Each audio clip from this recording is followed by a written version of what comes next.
El mundo. Ah, el mundo. ¿Cuántas veces nos ha mirado a los mexicanos con esos ojos? Ojos que no ven, sino que juzgan. Un cristal empañado, sí, por 1000 prejuicios. Violencia, caos, un país siempre al borde. Una sombra de lo que podría ser, ¿verdad? Una tierra donde, según ellos, todo es incertidumbre. Una nación que, en el imaginario colectivo global, a menudo se pinta como un problema que hay que resolver. Y mientras nos observan así, con esa distancia crítica, mientras nos etiquetan, las llamadas naciones civilizadas se alzan imponentes, desde la pulcritud casi irreal de Suiza, donde cada reloj, cada copo de nieve parece diseñado con precisión divina, hasta la opulencia descarada y futurista de Dubái, donde la ambición desafía al desierto y el oro brilla sin pudor. O esas frías, pero eficientes, tierras nórdicas. Ellas se erigen como faros. Faros de eficiencia, de orden absoluto, donde cada engranaje, cada pequeño tornillo, gira con una precisión milimétrica, una rutina inquebrantable que no conoce la falla. Un mundo perfecto, ¿no? Un ejemplo a seguir. Es en este choque de mundos, en este abismo de percepciones, donde comienza nuestra historia. No es un cuento cualquiera, no. Es la colisión de dos realidades. Llega entonces a nuestras tierras un grupo. Expertos. Ingenieros. De esos países, claro. Fríos como sus paisajes invernales. Afilados como sus tecnologías de punta. Hombres y mujeres acostumbrados a que todo funcione. A que todo se rinda ante la lógica y el cálculo. Pero no vienen con admiración. No, su llegada no es un homenaje, ni siquiera es una visita de cortesía. No, no, no. Su llegada tiene un propósito, una misión, la llaman, de rescate. Sí, rescate. Armados hasta los dientes con la tecnología más avanzada que el dinero pueda comprar, con planos que prometen resolverlo todo. Y bajo esa capa de profesionalismo impecable, traen consigo algo más. Algo casi imperceptible para el ojo inexperto. Una velada, una arrogancia, una superioridad que confunden, ingenuamente, con seguridad. Convencidos de que saben lo que México necesita. Convencidos de que pueden arreglarnos, de que pueden enseñarnos, de que pueden imponer su orden sobre nuestro caos. Y así, con esa mentalidad, con ese frío acero en el alma y en las manos, aterrizan en el corazón de nuestra tierra, listos para salvar lo que creen perdido, listos para mejorar lo que no entienden. Pero lo que están a punto de descubrir, lo que están a punto de vivir, a eso no está en ningún manual de ingeniería, ni en sus algoritmos perfectos. Y esa es la gran lección que México les dará. Pero para que una lección cale profundo, para que realmente transforme un alma, a veces la vida tiene que ponerte de rodillas, tiene que arrancarte las certezas de las manos, una a una, hasta que solo quede el vacío. Y eso, exactamente eso, es lo que estaba a punto de suceder en el corazón, vibrante y antiguo, de México. La Sierra Madre. Un coloso de tierra y piedra que se alzaba, majestuoso e implacable, como un dragón dormido. Un pulmón verde que respiraba con la fuerza indómita de siglos. Para estos ingenieros, venidos de las latitudes más frías y los desiertos más ostentosos, era poco más que un mapa topográfico. Un problema a resolver, sí, o un obstáculo a domar con la precisión milimétrica de sus planos y la fría lógica de sus algoritmos. Habían elegido un punto estratégico, crucial para su ambicioso megaproyecto. Un lugar remoto, donde la jungla, espesa y murmurante, se aferraba a las laderas escarpadas como una segunda piel. El aire, denso y húmedo, casi palpable, cargaba el aroma dulzón de la tierra mojada y el susurro constante de una vida salvaje que ellos, con sus cascos protectores y sus trajes de seguridad de alta tecnología, apenas percibían. Su maquinaria pesada, una flota imponente traída desde continentes lejanos, relucía bajo el sol ocasional que, con dificultad, lograba filtrarse entre las copas de los árboles gigantes. Grúas de acero que parecían desafiar la gravedad. Brazos articulados que se extendían como los miembros de un titán. Perforadoras que prometían devorar kilómetros de roca con una hambre insaciable. Sistemas hidráulicos que zumbaban con una eficiencia ensordecedora, creando una sinfonía metálica que, para ellos, era la banda sonora del progreso. Cada pieza, cada tornillo, cada circuito, era un testimonio de la supremacía tecnológica de sus naciones. Un monumento a lo que consideraban el culmen de la civilización. Al principio, todo funcionaba. O eso creían. Los primeros días se sucedieron con una disciplina casi militar. Cada turno, cada operación, calculada al segundo. Los monitores brillaban con datos codificados, las gráficas mostraban un progreso constante y ascendente. Se sentían en control, completamente. Incluso cuando el terreno jugaba sus propias cartas, lluvias torrenciales que convertían los caminos de acceso en ríos de lodo repentinos, o desprendimientos menores que, para ellos, eran solo desviaciones estándar en sus proyecciones de riesgo. Incluso el calor sofocante y la humedad persistente. Nada que no pudieran manejar con sus sistemas de climatización personal y sus protocolos de hidratación. Después de todo, habían lidiado con tormentas de nieve cegadoras en los Alpes suizos y con el calor abrasador e implacable del desierto de Dubái. Esto, pensaban, era solo México. Un desafío más, sí, pero uno que sus manuales, impresos en papel de alta calidad y encuadernados con la rigidez de sus convicciones, aseguraban que podrían superar con su infalible combinación de tecnología y lógica. Su confianza era una armadura infranqueable. Pero la sierra no lee manuales de ingeniería. La sierra tiene su propia memoria, forjada en milenios de evolución. Sí, su propio lenguaje, el de los vientos, el de las rocas que se mueven, el de las aguas que fluyen, y sobre todo, su propia voluntad inquebrantable. Fue un día como cualquier otro. El sol intentaba, con una pereza tropical, abrirse paso entre la densa vegetación, y la humedad era pegajosa, casi irrespirable. Una de las perforadoras más grandes, una mole de metal diseñada para horadar túneles que conectarían el continente, trabajaba en lo profundo de una ladera. Sus brazos articulados se movían con la delicadeza brutal de un depredador mecánico. El ronroneo constante de sus motores era el único sonido que se había vuelto familiar en aquel paraje salvaje. De repente, un crujido. Pero no era el sonido esperado del metal contra la roca compacta. No.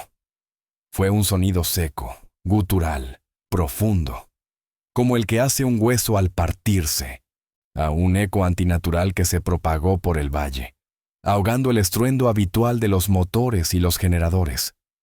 Un silencio helado, denso, casi palpable, se extendió por el campamento. Los ingenieros, siempre tan impasibles, se miraron entre sí, sus rostros perfectos reflejando, por primera vez, una chispa de incertidumbre, raro en ellos, inquietante. El jefe de proyecto, un hombre nórdico de mirada penetrante, cabello rubio platino recogido en una pulcra coleta y una mandíbula de acero, se apresuró al lugar. ¿Qué demonios ha pasado?, bramó.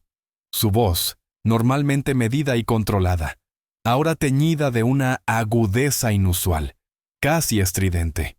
Lo que vieron les hizo sentir un escalofrío que no tenía nada que ver con el clima. La perforadora, esa maravilla de acero y algoritmos, estaba torcida, doblada sobre sí misma como un juguete de hojalata, destripada por una fuerza invisible pero brutal. La punta de diamante, que debía ser irrompible, estaba encallada en la roca, pero no como si hubiera chocado.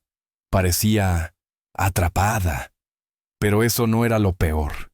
Un segundo después, la tierra, que un momento antes parecía sólida y sobre la que habían construido sus campamentos temporales, empezó a temblar. No fue un terremoto violento. Fue un suave, casi imperceptible al principio, pero implacable seda. Como si el mismísimo corazón de la montaña, cansado de ser profanado, hubiera decidido respirar profundo. O más bien, exhalar con una lentitud que prometía una fatalidad inevitable. Una sección de la ladera, justo donde la perforadora se había encallado, comenzó a desprenderse lentamente. No en una avalancha espectacular y ruidosa, sino en una especie de deslizamiento perezoso, pero con una fuerza monumental que retorcía la tierra como plastilina. Las patas de apoyo de la grúa más cercana, esa que se erguía orgullosa y que estaba intentando auxiliar a la perforadora, empezaron a hundirse. En el barro. En un lodo viscoso y traicionero que había estado oculto bajo una capa superficial de tierra aparentemente seca, ahora liberado por el movimiento telúrico sutil. El barro. Ese enemigo silencioso, ancestral, tan terriblemente mexicano. Para ellos era solo tierra mojada, un subproducto, pero aquí el barro tenía vida, tenía garras. Los ingenieros, con sus botas de seguridad de última generación y sus trajes impermeables, intentaron moverse, dar órdenes, activar los protocolos de emergencia. Pero cada paso era una lucha agotadora. Sus radios satelitales, diseñadas para resistir temperaturas extremas y golpes de alto impacto, empezaron a fallar con la humedad penetrante, la estática invadiendo las frecuencias. Las pantallas táctiles de sus tabletas, que mostraban mapas topográficos 3D en tiempo real y simulaciones de riesgo con una precisión del milisegundo, parpadearon erráticamente. Los chips se quemaban, los circuitos se cortocircuitaban, antes de apagarse una tras otra, dejando sus manos vacías. Los algoritmos de estabilidad del terreno que habían sido su Biblia, su oráculo infalible, ahora parecían garabatos infantiles en una pizarra borrada. La lógica, su lógica implacable, esa que habían pulido en las mejores universidades de Europa, se desmoronaba ante la impredecibilidad brutal de la naturaleza. «¡El sistema de anclaje de emergencia!», gritó uno, la voz quebrada por el pánico que intentaba disimular. «No responde. Los sensores están muertos». Otro, desesperado, intentó reactivar un dron de mapeo para evaluar los daños aéreos. El dron, con su carcasa de fibra de carbono ultraligera y su cámara de alta resolución capaz de ver hasta el mínimo detalle, simplemente no se elevó, ni siquiera zumbó, como si la atmósfera misma, cargada de una humedad sobrenatural y una energía que sus equipos electrónicos no podían comprender ni procesar, hubiera decidido absorber su electricidad, dejándolos ciegos y sordos. El dinero. El dinero. Se les había asegurado que el presupuesto era prácticamente ilimitado para este megaproyecto. Cientos de millones de dólares, quizás miles, invertidos en la concepción y ejecución de esta obra. ¿Y de qué servía ahora? Podían comprar el acero más fuerte, importado desde las acerías más prestigiosas del mundo. Podían tener los sensores más sensibles, calibrados por los maestros de la precisión. Los ingenieros más brillantes, mentes que habían resuelto ecuaciones que definían el futuro. Pero el dinero no podía detener la montaña que lentamente, con una paciencia milenaria, se movía. No podía secar el barro que, como un monstruo silencioso, engullía sus máquinas. No podía resucitar la tecnología que, una tras otra, se rendía ante el poder bruto e incontenible de la Tierra. La eficiencia. Esa palabra que había sido su mantra, su religión, su razón de ser. Ah, la eficiencia. Tan pura, tan limpia, tan matemática, tan europea. Aquí, en la Sierra Mexicana, la eficiencia se ahogaba. Se ahogaba lentamente en el barro.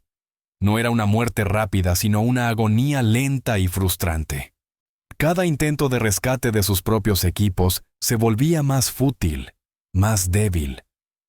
Sus movimientos, antes tan seguros y calculados, se tornaron lentos, pesados, desesperados, como si el mismo lodo los absorbiera, drenando su fuerza. El sudor frío comenzó a calar en sus trajes de seguridad de alta gama, no solo por el esfuerzo físico, sino por el terror, un terror gélido, que se incubaba en sus estómagos y les subía por la garganta. Un terror que para ellos era completamente desconocido. Estos hombres, entrenados desde la cuna para controlar, para prever cada variable, para dominar su entorno con ciencia y razón, se sentían, por primera vez en sus vidas, completamente perdidos. Como náufragos arrojados a un océano de incertidumbre, sin brújula, sin estrellas que les guiaran. Sus rostros, antes impasibles, no endurecidos por años de disciplina corporativa y por la fe inquebrantable en su propia capacidad, ahora estaban marcados. Marcados por la mugre pegajosa del lodo, sí, pero también por algo mucho más profundo y perturbador, por el pánico, por el sudor de la angustia, por la pura, cruda, indiscutible manifestación de la vulnerabilidad. Una vulnerabilidad que creían extinta, borrada de su ADN, gracias a sus sofisticados sistemas, a sus infalibles protocolos, a su autoimpuesta superioridad. Miraron a su alrededor, a la maquinaria destrozada y moribunda, al lodo que seguía engulléndolo todo con una lentitud macabra, a la montaña que continuaba con su sutil pero implacable movimiento. El aire se llenó con el olor acre de la tierra mojada, de las hojas podridas que se descomponían, y de la desesperación que ahora flotaba densa en el ambiente. Se quedaron paralizados. Sus mentes, acostumbradas a resolver cualquier problema con lógica fría y pasos secuenciales, estaban en blanco. Sus dioses de acero, sus algoritmos infalibles, sus planes a prueba de todo, se habían desvanecido como el humo, dejando solo un vacío gélido. Habían venido a rescatar a México de su supuesto caos. Y ahora eran ellos, los rescatistas, quienes se encontraban con una ironía aplastante, necesitados de un rescate.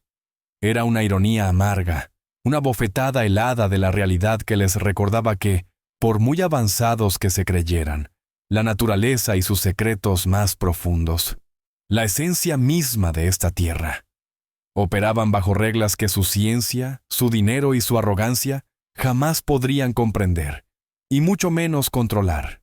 Y en medio de esa desoladora realización, con el barro subiéndoles por las botas, el frío de la desesperación calándoles hasta los huesos, y el sol que empezaba a desaparecer tras las cumbres, sumiéndolos en la oscuridad de la noche y la incertidumbre. Es cuando la historia realmente comienza a dar un giro inesperado, y en medio de esa desoladora realización, con el barro subiéndoles por las botas, el frío de la desesperación calándoles hasta los huesos, y el sol que empezaba a desaparecer tras las cumbres, sumiéndolos en la oscuridad de la noche y la incertidumbre. Es cuando la historia realmente comienza a dar un giro inesperado.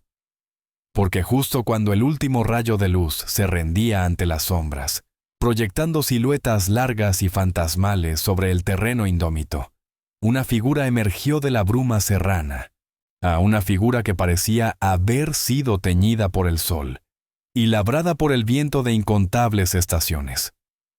No llevaba un uniforme impecable, no portaba herramientas de alta tecnología que pudieran haber sido sacadas de una película futurista, no. Su indumentaria era sencilla, humilde, ropa de manta, manchada de tierra fértil, pero sus pasos eran firmes, seguros, como si conociera cada piedra, cada raíz, cada susurro de aquella montaña con la intimidad de un viejo amigo. Era un anciano campesino, con la piel curtida por décadas de sol generoso y trabajo arduo. Sus manos, nudosas y fuertes, contaban historias silenciosas de siembra, de cosecha, de batallas con la tierra para arrancar la vida de ella. Y su rostro, su rostro, no reflejaba la impasible frialdad que los ingenieros habían aprendido a exhibir como un escudo. No. Su mirada era profunda, llena de una sabiduría ancestral, y en sus ojos brillaba una bondad que parecía irradiar calor, incluso en el aire helado de la tarde. Y cuando sonrió, porque sí, sonrió, fue una sonrisa sincera, tan genuina como el aire puro de la sierra. Una sonrisa que no pedía nada, pero que ofrecía todo. Los ingenieros, atónitos, lo observaron acercarse. Habían estado gritando en sus teléfonos satelitales, intentando mover máquinas que pesaban toneladas, invocando la lógica de algoritmos complejos. Y de repente, allí estaba él. Un hombre que, a todas luces, era lo opuesto a todo lo que ellos representaban. Y aún así, irradiaba una paz, una autoridad silenciosa, que los dejó sin palabras. El viejo se detuvo frente a la maquinaria colapsada. No dijo nada al principio, solo observó. Sus ojos escudriñaron el monstruo de acero retorcido, luego el barro resbaladizo que lo había tragado, luego las laderas escarpadas, como si estuviera leyendo un libro que solo él podía entender. Los ingenieros intercambiaron miradas de confusión, desdeño, quizás un atisbo de algo que no reconocían. Esperanza. Uno de ellos, el más joven, intentó hablar en inglés, luego en un español torpe. No hay solución, es un desastre. La máquina está perdida. El anciano, sin inmutarse, alzó una mano con calma. Un gesto tan simple, tan evidente, que de inmediato acalló la desesperación del ingeniero. Y entonces, con una voz suave, pero cargada de una resonancia que parecía venir de la tierra misma, dijo: «La tierra tiene sus maneras y sus secretos». Aquella frase tan poética, tan arraigada, contrastaba brutalmente con el lenguaje técnico y funcional que los ingenieros usaban para describir el mundo. ¿Secretos? ¿La tierra? Para ellos, todo era cálculo, física, ingeniería aplicada. Pero este hombre hablaba de la tierra como si tuviera un alma, una personalidad. Y lo increíble fue que, a pesar de su escepticismo inherente, algo en la firmeza de su voz, en la serenidad de su porte, les hizo escuchar. Este no era un experto con títulos universitarios, no, era un experto en resiliencia, un doctor en la escuela de la vida, con un currículum forjado en generaciones de ingenio práctico y supervivencia. Sin grúas que pudieran levantar el peso de sus errores, sin algoritmos que pudieran predecir la siguiente fisura en el terreno. El viejo campesino comenzó a desentrañar el problema, no con fuerza bruta desmedida, sino con astucia. Observó las pendientes, la dirección del flujo de agua, la composición del suelo. Pidió a los ingenieros que le señalaran la zona de mayor presión, no para rehuirla, sino para entenderla. Con un simple palo de madera, comenzó a hurgar en el barro, buscando puntos de anclaje que sus sofisticados sensores habrían pasado por alto, por considerarlos demasiado rústicos. Explicó, con la paciencia de un maestro, cómo la montaña misma podía ser su aliada, si se le conocía y se le respetaba. Y luego, sucedió lo impensable para los nórdicos. No trabajó solo. Levantó la mirada hacia el camino que serpenteaba por la montaña, y a su llamado silencioso, casi mágico. Comenzaron a llegar más personas, hombres y mujeres, jóvenes y ancianos, con las mismas manos curtidas, los mismos rostros abiertos. Traían cuerdas gruesas, no de Kevlar o materiales sintéticos, ¿no? Eran cuerdas de ixtle, tejidas a mano, fuertes como el roble y flexibles como la voluntad de un pueblo. Traían palancas de madera robusta, picos y palas. Algunos llevaban canastas llenas de piedras, no para obstaculizar, sino para rellenar, para construir puntos de apoyo. La comunidad entera, la fuerza colectiva de este pueblo, que los ingenieros habían visto con una mezcla de lástima y distancia, comenzó a moverse con una sinergia que ninguna de sus consultoras de eficiencia habría podido diseñar. Había risas, conversaciones en voz baja, indicaciones rápidas y precisas en su dialecto, que sonaban como música en medio del caos. Cada uno sabía su papel, cada uno actuaba con un propósito, y no había un gerente de proyecto dictando órdenes. Había una orquesta de voluntades, dirigida por la batuta invisible de la necesidad y la ayuda mutua. Donde los ingenieros solo veían impedimentos, el viejo y su gente veían soluciones. Donde ellos veían fragilidad, ellos veían oportunidad. Los ingenieros observaban, primero con incredulidad, luego con una mezcla de fascinación y una creciente vergüenza. Sus trajes caros, ahora salpicados de barro, se sentían ridículos frente a la dignidad de aquellos campesinos. Sus mentes, entrenadas para la optimización y la rentabilidad, no podían procesar lo que veían. Era una eficiencia diferente, una eficiencia del corazón, una eficiencia que no se medía en dólares, sino en la fuerza del lazo humano. Lentamente, metódicamente, usando palancas para liberar la presión, moviendo rocas para crear contrapesos, deslizando tablas bajo la máquina para darle un camino, el viejo y su gente comenzaron a mover lo que para la alta tecnología había sido inamovible. El acero, su dios inquebrantable, estaba cediendo. No ante otro acero más fuerte, sino ante el ingenio forjado en la tierra y la voluntad colectiva. Mientras la tarde se desvanecía por completo y el frío de la noche serrana comenzaba a morder, el anciano, al ver los rostros pálidos y exhaustos de los extranjeros, hizo una señal. No habían logrado sacar la máquina por completo, pero la habían estabilizado, habían revertido el colapso. Era un progreso monumental que sus miles de millones de dólares no habían podido comprar. «Hoy no se puede seguir», dijo el viejo, con una voz que no admitía discusión. «Pero la noche. No la pasarán a la intemperie». Y antes de que los ingenieros pudieran procesar sus palabras, una mujer joven se acercó, cargando una canasta de mimbre de la que emergía un vapor delicioso, y el aroma inconfundible de tortillas recién hechas. Detrás de ella, otro hombre traía una olla de barro humeante, café de olla, dulce y especiado, con un aroma que envolvía y reconfortaba el alma.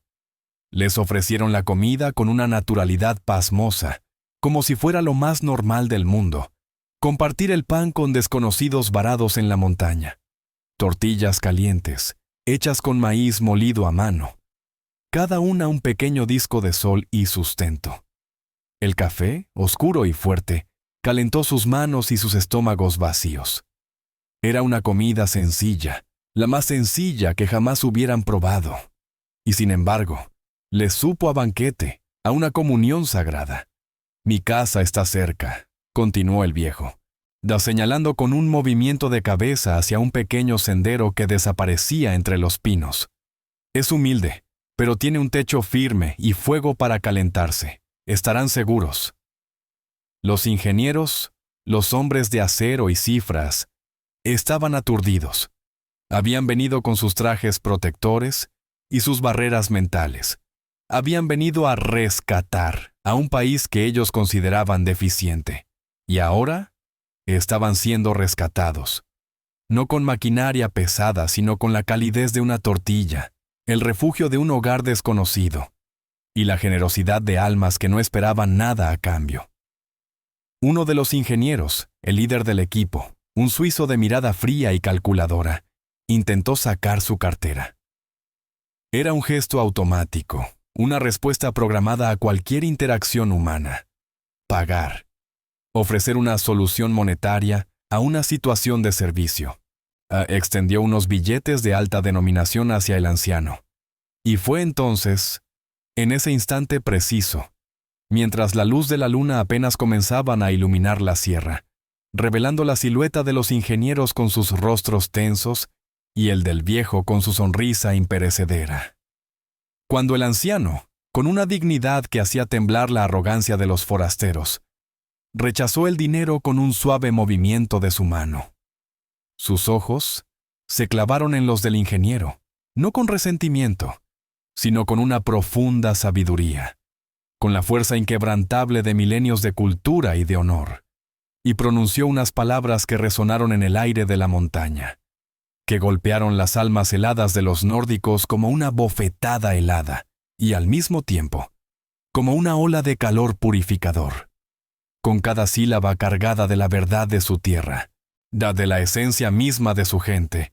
El campesino dijo: «En México a las visitas se les cuida, no se les cobra. Aquí el honor es más fuerte que cualquier billete».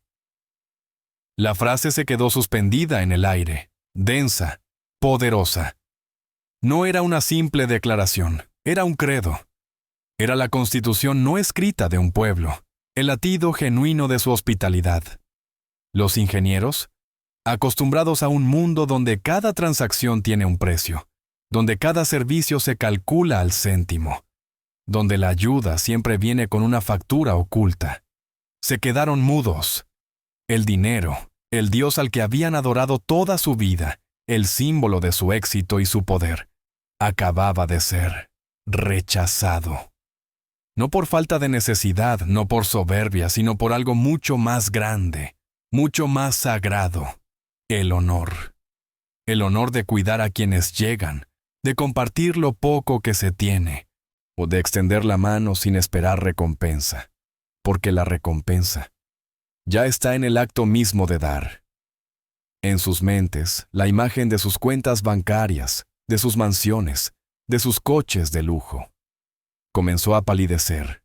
Lo que veían en aquel anciano no era pobreza. Era una riqueza inmaterial que su tecnología, su eficiencia y su dinero jamás podrían comprar.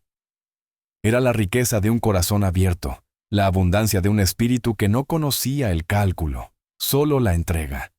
Y mientras el anciano los guiaba por el sendero hacia su humilde morada, bajo un cielo estrellado que parecía miles de veces más brillante y más cercano que en sus ciudades frías, los ingenieros comenzaron a sentir algo, una chispa, un calor en el pecho que nunca antes habían experimentado, un calor que no venía del fuego, sino de la más pura, la más desinteresada, la más humana, hospitalidad.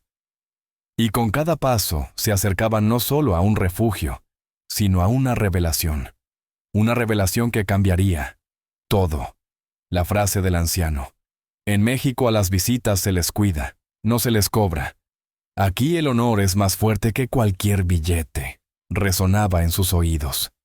No como un eco lejano, no como un dicho folclórico. No, resonaba como una campanada sorda que golpeaba en el centro mismo de su ser, como una onda sísmica que sacudía los cimientos de todo lo que creían conocer, de todo lo que les había sido enseñado, de todo lo que eran. Aquellas palabras, tan simples, tan despojadas de cualquier cálculo o artificio, se estrellaban contra la fortaleza de su lógica nórdica, contra el cristal blindado de su pragmatismo suizo, contra la opulencia medida de su mentalidad de Dubái. Ellos, la que habían construido imperios sobre transacciones, sobre cifras que bailaban en pantallas de alta resolución, sobre contratos blindados con cláusulas de 1000 páginas. Ellos ahora se encontraban frente a una verdad tan desarmadora en su sencillez que les dejó sin aliento. ¿El honor? ¿Más fuerte que cualquier billete? La idea era ajena, bizarra.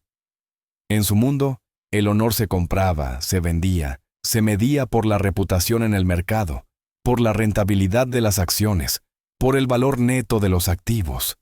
Pero este honor, este que ofrecía una taza de café caliente, unas tortillas hechas con manos curtidas, un techo humilde, ¿este honor podía valer más? ¿Mucho más? Mientras caminaban por el sendero pedregoso, bajo un manto de estrellas que en sus ciudades ni siquiera se alcanzaban a ver, la oscuridad de la noche no era lo único que se cernía sobre ellos. Era la oscuridad de una autorreflexión brutal, la que les obligaba a mirar hacia adentro, a enfrentar un vacío que, hasta ese momento, habían disimulado con el brillo de sus relojes de oro y la velocidad de sus coches deportivos. ¿Qué era el éxito, realmente? ¿Eran sus vidas exitosas? Tenían fortunas, sí. Tenían títulos, reconocimientos, el respeto, o más bien la envidia, de sus pares. Sus nombres figuraban en revistas económicas y en directorios exclusivos. Pero, ¿y el calor? ¿Y la conexión? ¿Y esa sensación de pertenencia que irradiaba cada gesto de este anciano, de esta comunidad que los había acogido sin preguntar, sin juzgar, sin esperar nada a cambio? Compararon mentalmente sus vastas, estériles mansiones, a esas cajas de cristal y acero que se alzaban frías e impersonales, con la humildad acogedora de la choza a la que se dirigían. Recordaron sus cenas de negocios, calculadas, donde cada conversación era una estrategia, cada sonrisa una maniobra. Y ahora, imaginaban el vapor del café de olla, el silencio respetuoso roto solo por el crepitar de una fogata, la promesa de un descanso genuino, sin agendas ocultas. La opulencia material de sus vidas había sido solo un velo, una cortina de humo para ocultar una carencia profunda, una carencia de lo elemental, de lo que realmente nutre el alma. El contraste era tan agudo, tan doloroso, que les hizo tambalear. Habían llegado a México con una misión de rescate, con la arrogancia de quienes creen poseer todas las soluciones. Se veían a sí mismos como los portadores de la luz de la civilización, como los redentores de lo que percibían como un país en sombras. ¡Qué ilusión! ¡Qué cegadora arrogancia! Ahora, en este sendero oscuro, iluminado solo por la luna y el incipiente despertar de su propia conciencia, se daban cuenta. Se daban cuenta de que eran ellos quienes necesitaban ser rescatados. Ellos, con sus vidas pulcras, eficientes y vacías, desprovistas del color, del sabor, del latido genuino de la vida. Lo que ellos veían como pobreza en este pueblo, lo que sus métricas económicas catalogaban como subdesarrollo. Era en realidad una abundancia espiritual tan vasta, tan inmensa, que su tecnología jamás podría cuantificar, su dinero jamás podría comprar, su lógica fría jamás podría comprender. No era una lección aprendida de un libro o de una conferencia magistral. No, Ari era una lección que les golpeaba con la fuerza primitiva de un sol radiante. Un sol interior que empezaba a despuntar dentro de ellos, derritiendo las capas de hielo que habían acumulado alrededor de sus corazones. El acero, ese metal que idolatraban, símbolo de su fuerza, de su progreso, de su indomable voluntad. Ese acero empezaba a doblarse, no por la fuerza de otra máquina, no por la presión de un rival más fuerte. Se doblaba ante el poder incorruptible del corazón humano. Se doblaba ante la dignidad de un anciano, ante la generosidad de un pueblo, ante el espíritu inquebrantable de la tierra. Sus rostros, antes impasibles, antes marcados por la eficiencia fría y la preocupación por el fracaso de su proyecto, ahora mostraban otra cosa, una mezcla de asombro, de humildad, y sí, de una vergüenza que quemaba, vergüenza por su juicio, por su prejuicio, por su soberbia, pero también una promesa, la promesa de una nueva comprensión. Llegaron a la pequeña choza. El aire estaba impregnado con el aroma de leña quemada y el dulce perfume del café. El anciano les hizo un gesto para que entraran, una sonrisa suave en sus labios. No había reproche en su mirada, solo acogida. Y ahí, en esa noche, bajo ese techo humilde, el mundo se les volteó. Se dieron cuenta de que habían estado midiendo la vida con la vara equivocada. Habían buscado el progreso en la acumulación, la felicidad en la adquisición, el valor en la materialidad. Y México les estaba mostrando otra forma, una forma más antigua, más profunda, más verdadera. Fue entonces cuando uno de ellos, el líder del equipo, un hombre que rara vez mostraba emoción, que vivía por los números y los resultados, levantó la mirada. Sus ojos, antes tan calculadores, ahora estaban húmedos. Miró al anciano, miró a sus compañeros, y luego miró al suelo, como si viera una verdad grabada en la misma tierra. Y sus palabras, al principio un murmullo, crecieron en fuerza, llenando el pequeño espacio. Fueron palabras que el mundo que ellos representaban, necesitaba escuchar. Nosotros hemos estado ciegos, comenzó, su voz ronca de una emoción desconocida. Hemos construido edificios que tocan el cielo. Hemos creado tecnologías que conectan continentes. Pero hemos olvidado cómo conectarnos a nosotros mismos. Hemos buscado la riqueza en los bancos, y la hemos encontrado aquí, en el alma de la gente. Se irguió, su postura ahora no de orgullo tecnológico, sino de una nueva, profunda reverencia. Sus compañeros lo miraban, sus propias transformaciones reflejadas en sus ojos. Lo que vimos como pobreza continuó con una intensidad que nunca antes le habían escuchado. Era, en realidad, la fuente de una riqueza incalculable. Una riqueza de espíritu, de comunidad, de dignidad, de humanidad. Su voz se alzó con la convicción de un predicador que ha visto la luz. México no es un país que necesite ser rescatado. México es un país que rescata. Es un faro de humanidad en un mundo que ha olvidado lo que realmente importa. Se detuvo un momento, la magnitud de su declaración flotando en el aire. El anciano los observaba, con esa sonrisa tranquila y serena, como si siempre hubiera sabido esta verdad. «¡Declaramos!», afirmó con una fuerza inesperada, golpeando suavemente su puño contra el pecho, no como un gesto de agresión, sino de convicción. «Declaramos a México una superpotencia moral, un ejemplo viviente de que el corazón siempre será más valioso que cualquier máquina, que la conexión humana siempre será más fuerte que cualquier fortuna, que la bondad es el lenguaje universal que derriba cualquier barrera de acero, cualquier muro de prejuicio, y que este sol interior, esta luz que nos han encendido, debe brillar para el mundo entero». El silencio que siguió no fue de vacío, sino de plenitud. Era el sonido de un mundo que se reconfiguraba, de almas que despertaban. La revelación había llegado, y con ella, la certeza de que nunca, jamás, volverían a ver a México de la misma manera.